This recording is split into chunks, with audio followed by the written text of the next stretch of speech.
17 साल पुराने एक मामले में भाजपा नेता अक्षय और उनके पिता कांति बम को बुधवार को हाई कोर्ट से अग्रिम जमानत मिल गई। अक्षय कांग्रेस से भाजपा में आए थे। वे कांग्रेस के लोकसभा प्रत्याशी थे और चुनाव से ऐन वक्त पहले उन्होंने भाजपा ज्वाइन कर ली थी और इस वजह से इंदौर में कांग्रेस चुनाव लड़ ही नहीं पाई थी और अक्षय बम कांग्रेस के घोर विरोधी हो गए थे। ट्रायल कोर्ट ने उनके खिलाफ 24 अप्रैल को धारा 307 बढ़ाने के आदेश दिए थे। सुनवाई से गैर हाजिर रहने पर गिरफ्तारी वारंट जारी कर दिया गया। उनके वकील योगेश गुप्ता ने बताया कि इस मामले में अक्षय बम ने 2 अलग अलग अदालतों में याचिकाएं दायर कर रखी है। हाई कोर्ट से इस केस में अग्रिम जमानत मांगी गई थी, जबकि ट्रायल कोर्ट से धारा 307 लगाने पर पुनर्विचार कर याचिका दायर की है। हाई कोर्ट से अग्रिम जमानत मिल गई है, जबकि पुनर्विचार याचिका पर 5 जुलाई को सुनवाई होगी। मामला 17 साल पुराना है। 2007 में फरियादी यूनुस पटेल के खेत पर विवाद हुआ था। इसमें अक्षय बम और उनके पिता पर फायरिंग और बलवा आदि के आरोप लगे थे। पुलिस ने सिर्फ हमला, मारपीट और धमकाने की रिपोर्ट दर्ज की थी। आरोप है कि यूनुस पर गोली भी चलाई गई थी, लेकिन खजराना पुलिस ने हत्या के प्रयास की धारा नहीं जोड़ी थी। इसी के खिलाफ यूनुस ने ट्रायल कोर्ट में आवेदन दिया था। अक्षय और उनके पिता वारंट निकलने के बाद कोर्ट में पेश नहीं हुए और भाजपा नेताओं के साथ घूमते रहे। इसके बाद बीमारी का कारण बताकर दोनों ने माफी मांगी थी। पुलिस को अक्षय को गिरफ्तार करने के आदेश थे, लेकिन 14 दिन बाद भी पुलिस उन्हें पकड़ नहीं पाई। अक्षय कांति बम के अगेंस्ट में एक 2007 में एक मुकदमा दर्ज हुआ था। एक ज़मीन का विवाद था जिसमें कुछ झगड़ा हुआ। झगड़े में जो पहली एफआईआर की गई थी अपराध क्रमांक 580/2007 में, वो अक्षय कांति बम जी की ओर से की गई थी, जिसमें यूनुस पटेल आरोपी है। इसके सब्सिक्वेंटली एक क्रॉस एफआईआर की गई।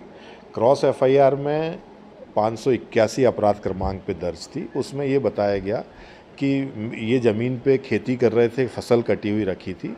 उस समय कुछ गुंडे आए अक्षय कांति बम जी के साथ में और मारा पिटाई हुई।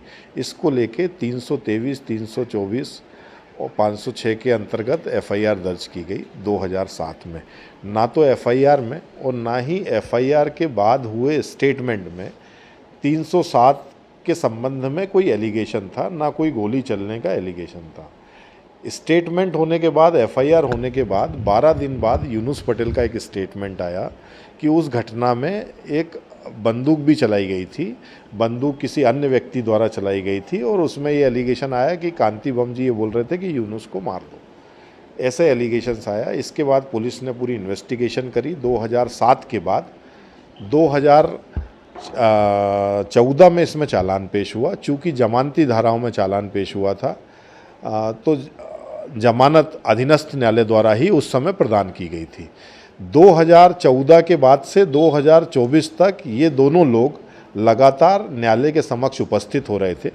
अन्य आरोपी गणों की उपस्थिति के लिए मैटर चल रहा था। 2024 में फरियादी यूनुस के द्वारा एक एप्लीकेशन लगाई गई जिसमें ये बताया गया कि इसमें 307 का भी अपराध बनता है और 307 की धारा का इजाफा किया जाए। 307 की धारा का इजाफा करने का जो आवेदन था वो अधीनस्थ न्यायालय द्वारा स्वीकार किया गया और सेशन कोर्ट को केस कमिट कर दिया गया, जिसमें दोनों लोगों को उपस्थित होने के लिए 10/5/2024 की तारीख नियत की।